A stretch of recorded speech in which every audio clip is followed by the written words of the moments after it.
حضرت ابو ہریرہ رضی اللہ تعالیٰ عنہ کی روایت ہے، فرماتے ہیں کہ رسول اللہ صلی اللہ علیہ وسلم نے ارشاد فرمایا، ان اللہ تعالی قرأ طٰہٰ و یاسین قبل ان یخلق السماوات والارض بألف عام، کہ اللہ تبارک و تعالیٰ نے زمین اور آسمان کی پیدائش سے 1000 سال پہلے سورۃ طٰہٰ اور سورہ یاسین پڑھی۔ فلما سمعت الملائکۃ القرآن، جب فرشتوں نے یہ قرآن پاک سنا تو فرشتوں نے 3 باتیں کہیں۔ قالت الملائکۃ طوبی لامۃ ینزل ھذا علیہا، کہ کتنی خوش نصیب ہوگی وہ امت جس پر یہ قرآن اترے گا۔ وطوبی لاجواف تحمل ھذا، اور کتنے خوش نصیب ہوں گے وہ سینے جو اس قرآن کو اپنے اندر محفوظ کریں گے۔ اور تیسری بات جو فرشتوں نے کہی کہ طوبی لألسنۃ تتکلم بھذا، کتنی خوش نصیب ہوں گی وہ زبانیں جو اس قرآن مجید کی تلاوت کریں گی۔ تو اب اللہ تبارک و تعالیٰ نے محض اپنے فضل و کرم سے قرآن مجید جیسی نعمت ہمیں عنایت فرما دی۔ اب اللہ سے یہ مانگنا چاہیے کہ اللہ دوسری سعادت یعنی قرآن مجید کی تلاوت کی توفیق بھی عطا فرما۔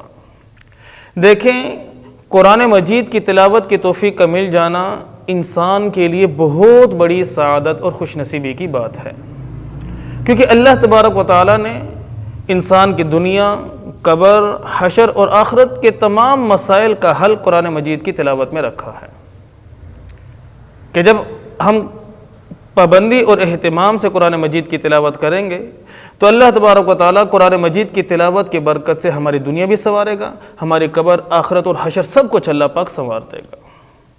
ابھی تلاوت قرآن مجید کی کیسے ہونی چاہیے؟ تو قرآن مجید کی تلاوت کی 2 ترتیبیں بنانی چاہیے۔ ایک تو قرآن مجید ابتدا سے شروع کیا جائے، سورہ فاتحہ سے الف لام میم سے شروع کریں، روزانہ کی بنیاد پر 1 رکوع 2 رکوع 1 پاؤ آدھا پارہ 1 پارہ جتنا بھی ہو سکے قرآن مجید کی تلاوت کا اہتمام کرنا چاہیے۔ اور دوسرا طریقہ قرآن مجید کی تلاوت کا کہ چند مخصوص صورتوں کا معمول بنانا چاہیے کہ ان صورتوں کی تلاوت روزانہ کی بنیاد پر ہو۔ اب کون سی صورتیں ہیں وہ؟ تو چند صورتیں اور ان کے فضائل آپ کے سامنے عرض کرتا ہوں۔ ایک تو روزانہ کی بنیاد پر صبح کے بعد سورہ یاسین اور مغرب کے بعد سورۃ الواقعہ کی تلاوت کرنی چاہیے۔ اب اس کا کیا فائدہ ہوگا؟ سورہ یاسین کے بارے میں آپ سب جانتے ہیں کہ رسول اللہ صلی اللہ علیہ وسلم نے اس کو قرآن مجید کا دل قرار دیا ہے۔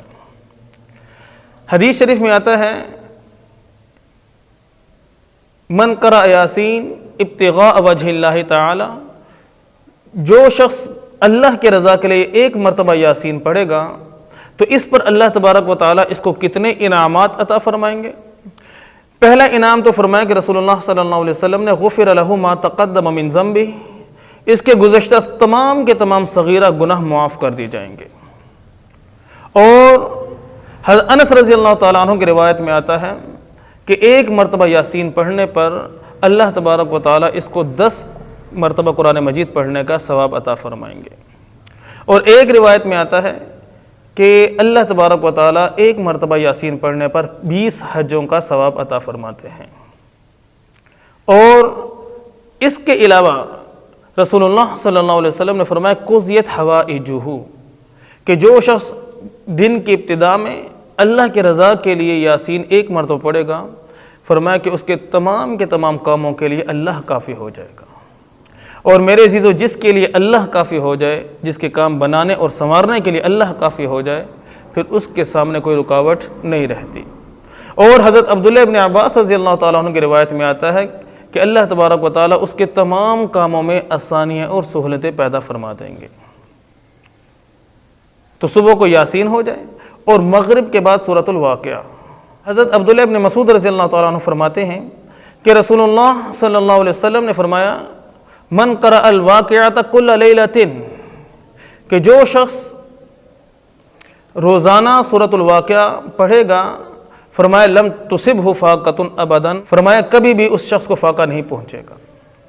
تو اب یہ دو صورتوں کا اگر اہتمام کر لیا جائے، فجر کے بعد سورہ یاسین ہو اور مغرب کے بعد سورۃ الواقعہ کی تلاوت کا اہتمام ہو، اگر ان دو صورتوں کی تلاوت کا معمول بنا لیا جائے تو ان دو صورتوں کی پابندی سے، تلاوت کی برکت سے اللہ تبارک و تعالی ہمارے دنیا کے رزق کے اور دیگر تمام کے تمام مسائل کا خاتمہ فرما دیں گے۔ اور اگر ان دو کے علاوہ ایک اور عمل ہو جائے تو وہ نور علی نور، سونے پر سہاگا ہوگا۔ سہل بن سعد رضی اللہ تعالیٰ عنہ فرماتے ہیں کہ ایک شخص رسول اللہ صلی اللہ علیہ وسلم کے پاس حاضر ہوا اور اپنی تنگ دستی کی، اپنے فقر و فاقہ کی آپ کے سامنے شکایت کی، تو آپ صلی اللہ علیہ وسلم نے اس سے فرمایا کہ تم جب گھر داخل ہو تو گھر داخل ہوتے وقت ایک تو سلام کیا کرو، سلام کے بعد ایک مرتبہ مجھ پر درود پاک پڑھو اور پھر ایک مرتبہ سورۃ اخلاص پڑھو۔ یہ تین کام کرو، سلام کرو گھر والوں کو، مجھ پر درود پڑھو اور سورۃ اخلاص پڑھو۔ فرمایا ان تین کاموں کی برکت سے اللہ تمہارے فقر و فاقہ کو اور تمہاری تنگ دستی کو دور فرما دیں گے۔ اور سہل فرماتے اس نے یہ عمل کیا، اللہ پاک نے اس کی تنگ دستی اور فقر و فاقہ کو دور کر دیا۔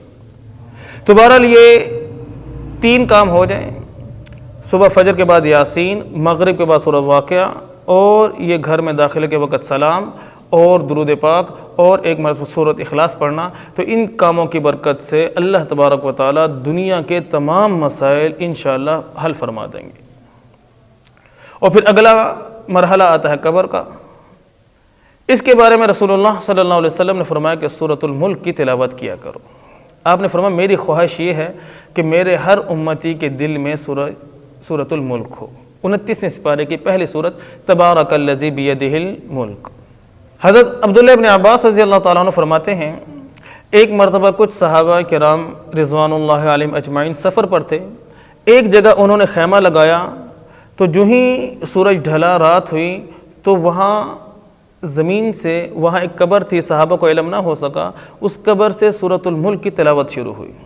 اس نے تبارک الذی بیدہ الملک سے پڑھا شروع کیا اور آخر سورت تک پڑھا۔ اب صحابہ حیران، صحابہ نے آ کر رسول اللہ صلی اللہ علیہ وسلم کی خدمت میں سارا معاملہ پیش کیا، تو آپ صلی اللہ علیہ وسلم نے فرمایا کہ ہی المانعہ ہی المنجیہ تنجیہ من عذاب القبر، بے شک یہی بات ہے کہ سورۃ الملک یہ عذاب کو روکنے والی ہے اور عذاب سے بچانے والی ہے، تنجیہ من عذاب القبر، یہ قبر کے عذاب سے اپنے پڑھنے والے کو بچاتی ہے۔